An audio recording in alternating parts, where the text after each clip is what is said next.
Hinahamon ka namin, Pangulong Bongbong Marcos, kung gusto mong magkaroon ng magandang legasiya, ang pangalan mo, ipakulong mo lahat ng magnanakaw. Importante na may managot. Hindi pwedeng wala Kasi ilang beses na itong nangyari. Ilang revolusyon na ang pinagdaanan natin. Hindi naman to para sa atin. Ano papamana natin sa kanila? Utang? Yun ba ang gusto natin?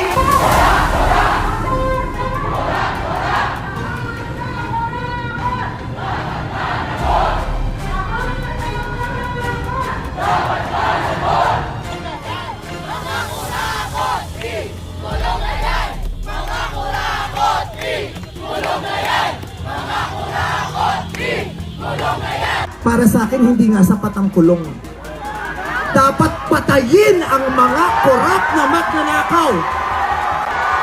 Para patayin ang mga magnanakaw, ikulong pati pamilya nila.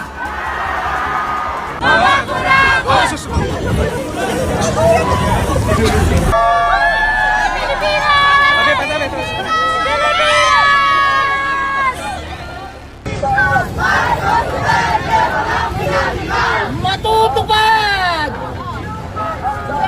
Ang korap na politician ay higit pa sa magnanakaw.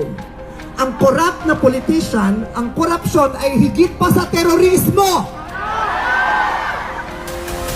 Ang mga terorista, namimili lamang ng lugar at panahon kung kailan aatake. Pero ang mga magnanakaw sa Pilipinas, walang pinipiling araw. Araw-araw nila tayong ninanakawan. Boy pa! Yes, sir!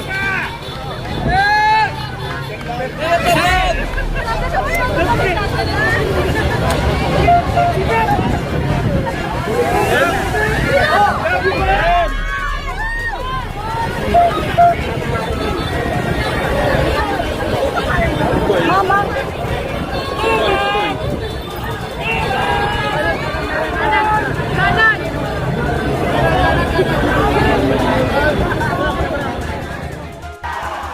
Tapos na ang panahon ng mga bababait at ng mga resilient. Ang mga mababait, ginago.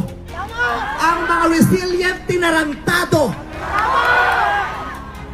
Hindi nauubra sa atin yung bait-baitan, kimi-kimian, tahimik-tahimikan, patawad pero hindi po. Hindi ko sisimplihan, hindi ko babaitan ang mensahe ko ngayon dahil hindi naman sila mababait.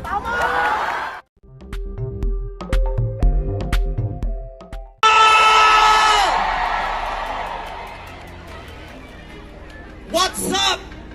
Ang up, tubig, baha, pagnanakaw, korupsyon, yun ang mataas sa Pilipinas.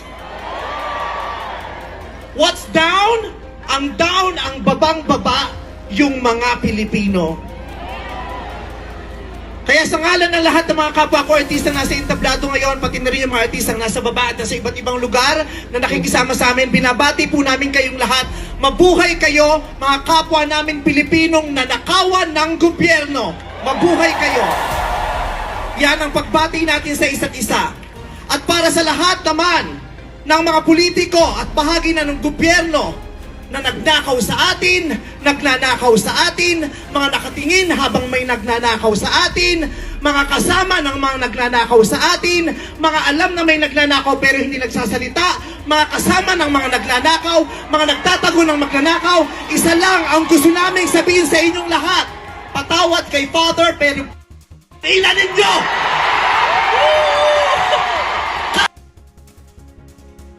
Ilan nyo! Katatapos lang ng misa, pero Panginoon, patawarin nyo kami, pero totoo yan. Ito ang wika ng lahat ng mga Pilipinong ninakawan. Tapos na ang panahon ng mga bababait at ng mga resilient. Ang mga mababait, ginago. Ang mga resilient, tinarantado. Hindi nauubra sa atin yung bait-baitan, kimi-kimian, tahimik-tahimikan, patawad pero hindi po. Hindi ko sisimplihan, hindi ko babaitan ang mensahe ko ngayon dahil hindi naman sila mababait. Sa katunayan, mga sila. So bakit natin babaitan ang mensahe natin? Hindi natin kakalmahan ang mga salita at kilos natin dahil deserve nila ang galit, ang pikon at poot ng mga nanakawang Pilipino. Hindi tayo pwedeng kumalma. Hindi pwedeng iiyak lang. Hindi pwedeng magtitiis lang, hindi tayo kakalma. Hindi ko kayang maging magalang sa kanila dahil mga bastos sila. Mga salaula sila at mga baboy sila. Hindi natin kayang maging mabait sa kanila dahil mga walang ya sila. Hindi pwede. Hindi pwede. Yung mabait ka lang, mabuting asal ka. Hindi uubra sa kanila ang mabuting asal at mabait lang kasi nga mga sila. Kaya tama yan. Sumigaw lahat ng galit. Lahat ng galit na galit. Ang hindi matatapos ang galit bukas. Ang iparirinig ang galit hanggang hindi makulong ang mga na ang magnanakaw. Hindi tayong pwede magalit lang ngayon. Kailangan hanggang bukas, kailangan sa susunod na linggo, kailangan sa susunod na buwan, hanggang umabot ng ilang taon hanggat hindi sila nauubos. Walang mawawala sa atin kasi ubos na tayo. Kaya ang gagawin natin ngayon ay babawi na tayo. Ikulong ang mga magnanakaw. Para sa akin, hindi nga sapat ang kulong. Dapat patayin ang mga korap na magnanakaw. Ibalik ang death penalty para sa mga korap. Para patayin ang mga magnanakaw, ikulong pati pamilya nila. Dapat gumawa ang batas ang pamahalaan para ibalik ang penalty. Pasensya na po, Father. Alam kong ayaw mo death penalty. Ipagdasal mo na lang ako. Ibalik ang penalty para sa magnanakaw dahil ang magnanakaw ang corrupt na public official. Hindi ko natatawag na public official. Ang corrupt na politiko ay higit pa sa mamamatay tao. Ang corrupt na politician ay higit pa sa magnanakaw. Ang corrupt na politician, ang korupsyon ay higit pa sa terorismo. Ang mga terorista namimili lamang ng lugar at panahon kung kailan aatake. Pero ang mga magnanakaw sa Pilipinas, walang pinipiling araw. Araw-araw nila tayong ninanakawan. At ang inaatake ng mga terorista, yung mga iba ang pananampalataya, iba ang paniniwala, iba ang lahi. Pero ang mga korap, kapwa Pilipinong kalahi ang ninakawan. Kaya hindi tayo pwedeng sumuko lang ng ganito. Kaya hinahamon ka namin, Pangulong Bongbong Marcos, kung gusto mong magkaroon ng magandang legasiya, ang pangalan mo, ipakulong mo lahat ng magnanakaw. Nakatingin kami sa iyo, Pangulong Bongbong Marcos. At inaasahan ka namin, hindi dahil sa idol ka namin, kundi dahil sineswelduhan ka namin at inaasahan namin na tutuparin mo ang inuutos naming mga employer mo. Kami ang nagpapasahod sa inyo. Tapos na ang panahon na natatakot tayo sa gobyerno. Takutin natin ang gobyerno dahil ang kapangyarihan nasa sa atin, wala sa kanila. Nakatingin kami sa inyo. Ipakulong. Lahat ipakulong. Bawiin ang mga ari-arian. Bawiin ang mga ari-arian. Pati atay, i-donate. Ibigay ang atay. Pati mata, i-donate. Walang ititira kasi nga, hindi tayo pwedeng maawa dahil mga ina nila. Maraming salamat sa inyong lahat. Sasamahan namin kayo hanggang mamaya. Isa pa, nyo! Sobra na, tama na. Sobra na, tama na. Sobra na, Tama na! Jody, ano po ang nararamdaman ninyo? Ano ang nararamdaman ninyo ngayong araw? Una-muna, magandang patanghali sa inyong lahat. So, gusto ko lang mag-share. This is the very first time na sumali ako sa isang rally na katulad nito.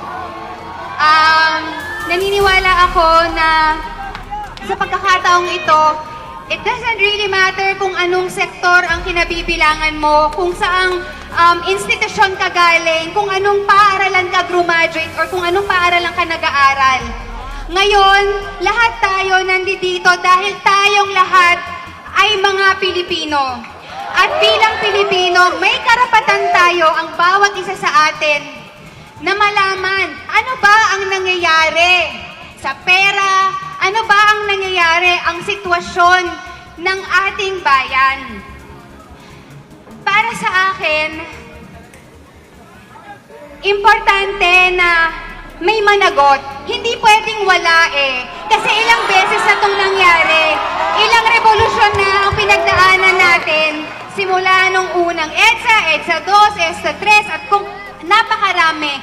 Pero minsan, nasa news, 2 linggo, 3 linggo, mamamatay, mawawala. Dapat, hindi na natin to pwedeng palagpasin. Lahat tayo naghihirap, lahat tayo concerned sa ating bayan. Gusto natin na maging masigla, malakas ang ating bayan, hindi lang sa ating mga sarili, pero sa susunod pang saling lahi. Hindi naman to para sa atin. Ano papamana natin sa kanila? Utang? Yun ba ang gusto natin? There has to be change. Change has to happen. Sabi nga nito, ang lupa ay buhay. Ang buhay ay hindi kalakal. Tama! So dapat, huwag tayong tumigil. Collectively, may magagawa po tayo. Hindi ito kilos ng iisang tao lamang, but we have to work as a country.